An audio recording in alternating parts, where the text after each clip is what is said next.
Right, I've got this website and it's absolutely fantastic.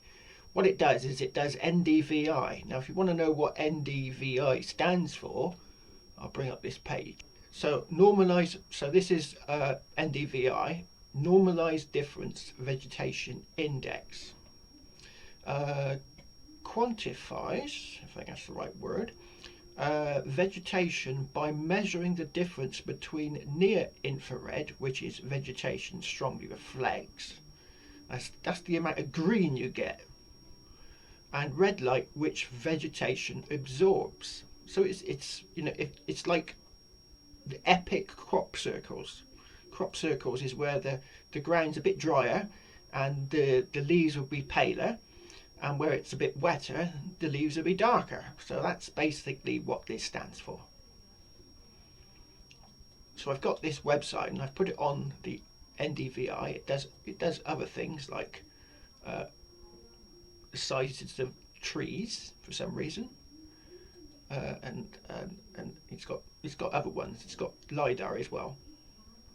But we'll put it back on there and we'll go and have a look at this prearranged spot that I've done right here, somewhere in Norfolk. So we'll zoom right in on it, and that's as far as it goes. So we can't see much apart from the circle, but what I tend to do is right in the top right hand corner of my screen, I got a zoom feature actually on the computer. So I'll drop down that and I'll start plussing that up to, let's link 250, and that's zoomed right in. So we go back down now and we hit the spot. Oh, we don't want to do that. We want to do that. Click that and then click that. That's it. Now it's disappeared. Where was I? I have to zoom out a bit.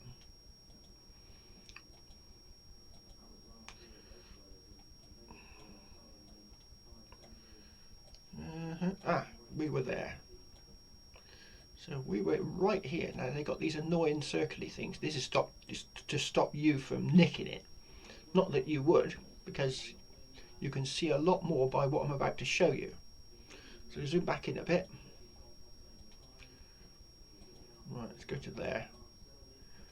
So we can see, so ignore these round things, we can see a circle and we can see something else just about there is something else in there. So I'm going to do a punt. Well, I've already done the punt with this one because I did see some markings in the field sort of nearby, and some bits up there, and I thought, well, I'll have a punt on this one. So what you do is you go over to this thing here and you've got this draw a polygon, right? So you want to draw your polygon, so you click on that and then we'll click there, clicking on with the mouse, and there's your polygon. You then, where it says continue, you click on that. We might want to zoom back out again. Right, so we zoom back out and you get this feature here, and it gives you all the different things that they're selling, because this is a commercial website. So we want it on 50 centimetre, on GeoTIFF and Mosaic. I've actually tried it on, I normally go for tiles, but this time I went for Mosaic just to try it, see if it is any different. It's just the way it's presented to you. And then you click on there, so it says a $5, you add to basket and you pay for it, and then you'll get a download. They'll give you a link in an email and you download it, and the total cost is £6, which is peanuts. Now you can go for a big area, but it's going to cost you a lot more. So I would recommend that you just go for the area that you've picked, the actual field. So now we're going to go over to my editing program, picture editing program, and I'll show you exactly what I've downloaded. It looks epic. So this is the piece of field that I have downloaded for £6, and as you can now see, there are a lot more features in there, a lot more features, because that website is not going to show you the best features. It's going to give you a bit of a lukewarm amount of features that are in the field. You can see lots of little roundhouses loads of them now. Look, scattered all over the field, and probably that's why that field is divided off, because it's got so much in there. So what I've done is I've opened it up in a program called GIMP, GIMP, and it's got this, you can get plugins for it, and it's got this plugin called where is it, GMIC, and it has got a lot of plugins. This is just massive amount of plugins, huge amount of plugins. They're everywhere. So but what I'm going to do is I'm just going to sharpen this image up a bit. So we want freaky details. Let's try that. Oh, that made a world of difference. So yeah, we can see ditches, we can see more little round barrows all over the place that you couldn't see before. Look, we've got wall lines down here, ditches, groupings of other little round features. Lovely one there. Of course, some of these could be what's called fairy rings, which is mushrooms, but I don't think they are, because they're just too perfect. If they were fairy rings, if we can see one, see now that one's a little bit more, the shape is a little bit more wonky, so that could be a fairy ring. So yeah, we've got this massive barrow. We've got another circular feature in the centre, could be a roundhouse, and we've got lots of buildings, and it's a complete jumble of stuff. It's all over the place, and probably a lot of the surrounding fields are going to look like this. So what I'm going to do is I'm going to do that, and then I'm going to delete the background. For some reason it comes with this white background, so I'm just going to delete the white background and save it as a PNG file, because that's like a transparency with it. Here's the file I created, on a GIMP, and I've got Photoshop as a way of being able to put Windows programs into Linux Mint, which is the program distribution that I used. Now, for some reason, when they send you this, that you've got this white background, and I've tried to look in my editing program, QGIS, but I can't figure out how to do it. I've done it, but it deletes the middle, it doesn't delete the outside. So there's probably something I'm missing that I'm not doing right. So I'm going to delete the white background.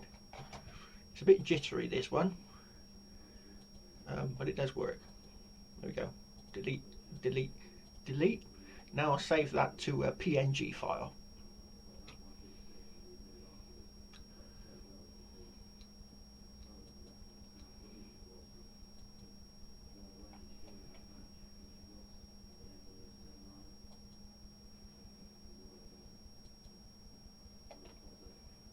See it all sort of twitching? It's a bit twitchy. So here's the PNG file. And what we'll do is we'll just drag that onto the workspace and hopefully appear. Ah, it didn't appear because it's now one of these files above the other one. So if I unclick that box,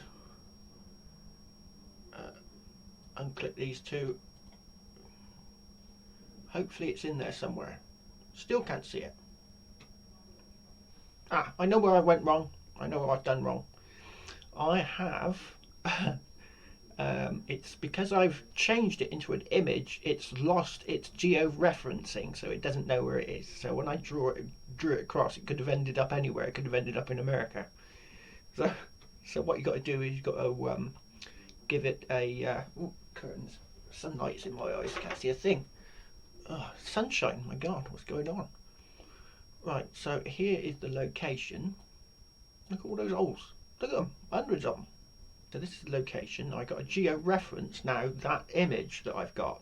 So you can see it here. You can see the roundhouse or the barrow. You can't see anything else around it. This is the beauty of NDVI, right? So I have to geo-reference that image onto here. So first of all, I'm going to go up to get me, say, a base map like that one. It's not showing the fields. Great. that one didn't work. Now we get rid of that one. We'll just have to do it straight over this.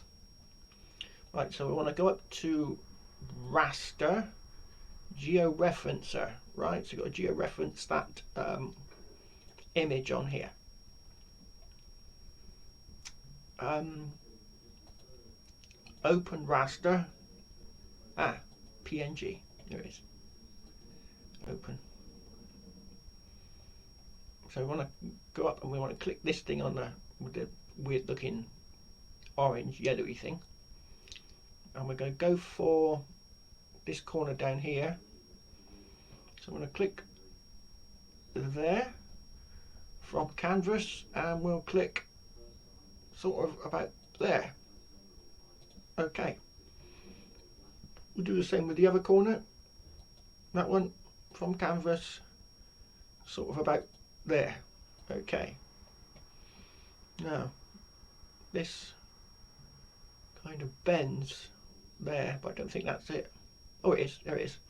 There's some woodland up. Some woodland. So we'll click on the bend there from canvas about there. Okay. Now you'll know when you're getting it right, because these little dots, if you're way off, these little dots will have like a streak, like a line going off. So what you can do, if you make a mistake, you can click that one. If you click directly on the dot, it disappears. So you can then click that again on the corner from canvas and go back and OK. So it's pretty much all there. And then we'll go with this corner down here. We'll make that the 4 points. It's on it. Click from canvas and click there. Okay. Now, what we want to do first of all is where it says settings, transform. Now, for some reason, sometimes it works, sometimes it doesn't. But what I tend to do is that I alternate it from Hamlet to linear each time. So it was on linear, I think. I'll click on Hamlet. Or is it Hamlet? Helmert. And I click OK. And we'll find it again. It's been dropped down to the toolbar. There it is. And we'll run the raster. Start georeferencing. Yeah, it's done it. It comes up with this little green thing when it's done it. So we'll just drop that down there for now. And we'll go and find the file. And it should say modified. See, it says modified. Now we can drag it up. And it's there. Oh, look at that. It appears perfectly inside the field. How about that? Isn't that amazing? And there we have it. Might be slightly skew, but you know, that's pretty much on there. So now, like, you can go right in, and I can right click here, coordinates. I've got the coordinates of that exact spot, more or less. Now, what I'm going to do is I'm going to zoom out of this, and we're going to have a look at this image in 3D to see what the landscape is like around this NDVI image. So we'll get this up now in 3D. Well, I'll scroll out a bit. And the reason I want to do that is because the DTM, the elevation model LiDAR image is a bit large, and if you start playing around with it, it could crash. This program is very good, but it does have a habit of crashing quite often. So we'll pop up the virtual page. Oh look, it's right over the top of that as well. Yeah, these could be pits, or they could be mounds. It depends on which direction the let's have a look here. Hillshade. Oh, I'm on the wrong one. I'm not on that one. There's no hillshade with that one. Where is it?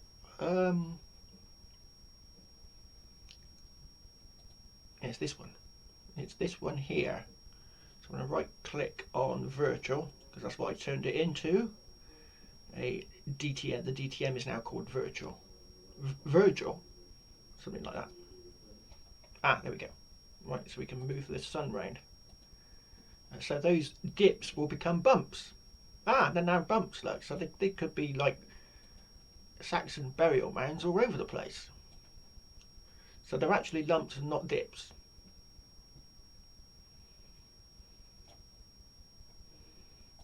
Okay, bring that one back up, shall we? Oh, it's not doing it. Oh, that's because I've changed it. Properties. I went and did hillshade on it. It's not hillshade, is it? Oh, I paused this right up. Hold on, I'll come back. Yeah, I had to go back through these settings. So I had it on hillshade there, and so I changed it back to this multi-band colour and applied that, and it comes back. So yeah, complicated program, but it works sometimes. Oh, look at all these squares. Now that can be effect of the what's it called? It's down here, sampling. So put it on cubic. It's kind of still there, but it's not as bad. Anyway, so you get these squares that sometimes appear. So that is in there. Right, now we want to make this 3D, don't we? Right, so what I was saying before is we've got to make this a little bit smaller. What's that? Is that a Roman road? Could be. Right, we want to go up to raster, extraction by extent. We want to make sure it's on the right one, which is virtual. And then we want to click this thing over here. Draw on canvas. So on a biggish area, just draw on canvas, keeping that thing in the middle like that, and you run that, close, and then it's clipped the hillshade. So we can get rid of the hillshade now, which is the virtual one, unclick that, and then we've got to turn this back into hillshade. Properties, hillshade, bring that back up to 20, apply. Okay, right. No, we want to get rid of virtual, just because you know, if there's too much on the program, it can crash. Remove layer. Okay, so if we bring that down to there, it should appear. Ah, it did. Right, so now what we can do is we can look at this in 3D. Well, they've gone to dips again. Oh no! No, not that one. You don't want to do that one. Clipped. It's now, the virtual is now called clipped because you clipped it. And where was it? It was over there, wasn't it? There we go. They're now bumps instead of dips. So all these bumps, they could be burial mounds all over the place. Look, loads of them. So we bring that back up, and we want to go up here where it says view, 3D view, and you get another little thing pops up like that. And drag that over there a bit. We want to click where it says little spanner thing. We want to click on there, configure. Right, and we want a DEM, and we want the clipped. Where's the clipped? There's the clipped. And we'll just knock that up to 4. Apply. I did it. So if you knock it up too high, sometimes it doesn't do it. Now see now that squaring effect's come back. That's because I probably didn't do that. Where is it? Clipped. I didn't do that. You have to redo it again. So nearest neighbour, yeah, cubic. Apply. Oh, what's this? I've got an email from someone. Right. Did I apply that? I think I did. That's gone. Right, so now it's in on our 3D effect. So we can do this, and we can see whether it's on a bump or dip or what. There we go. And there it is.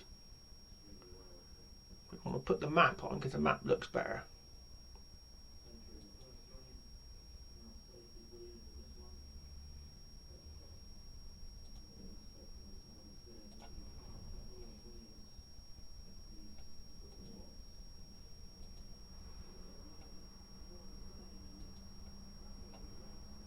Ah, there's the map. The wrong map. Google Maps. Ah, Google Maps, that's the one. So that's the LiDAR. This is the Google Maps. It's a little bit dark. You can. Where's it gone? Yeah, Bing Maps. Properties. We make it a bit brighter. That's better. I'm going to bring up the contrast. Yeah, that'll do. So there we go. It's brighter now. So now you've got the 3D map under the the surface map. So we can now scroll down and we can see whether it's on the side of a bump. There's a bump there. There's a bit of higher ground over this way. And there you have it. On the side of a bump, there's probably a stream going down through there, like a waterway or something. Ooh, look. There's a trackway going up through there. Now, it's either a trackway or it's waters. You know, when it's really flooding, goes down there. Possibly. I don't know. It looks like it's on the top of a hill, so it might be a trackway. It might be a prehistoric trackway. Oh, bit jittery. Got too many programs open. See all these things down here? There are too many programs open.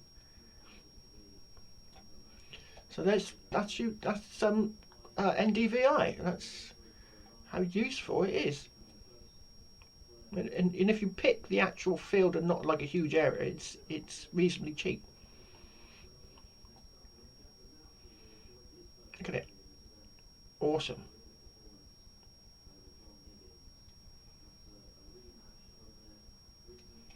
Normally they have barrows on tops of hills. There's probably a barrow here. Look, there's some more barrows there. Look, there's one there and there's one there. Let's go back to the vertical. So there's lots of barrows nearby, and they could do the same again if this was on your land. But obviously this makes everything look more sharper and clearer. You see more when you purchase it, because the website's not going to give you the full quality. They're going to diminish it a little bit so that you can't sneakily snip it off going in between those round things. And that's what you do. And that's what I've been using, and it's very revealing. I found some epic discoveries on my permissions using this NDVI, and I'm even thinking of getting a camera on a drone, a special NDVI camera that could be attached to a drone and fly directly over my fields in the future. And here is the special camera. I think it's made in America. Let's have a quick look. Scroll all the way down to the bottom. Contact. Oh, give me address. It's in dollars, so it must be in America. So this camera, scroll back. Oh, let me scroll back up and go back. Yeah, lovely aerial picture. Little viewing thing. There's your drone flying over. So it fits. You can integrate it easily to these drones, and it comes with a free app, and the camera is about $340, so it's about £300.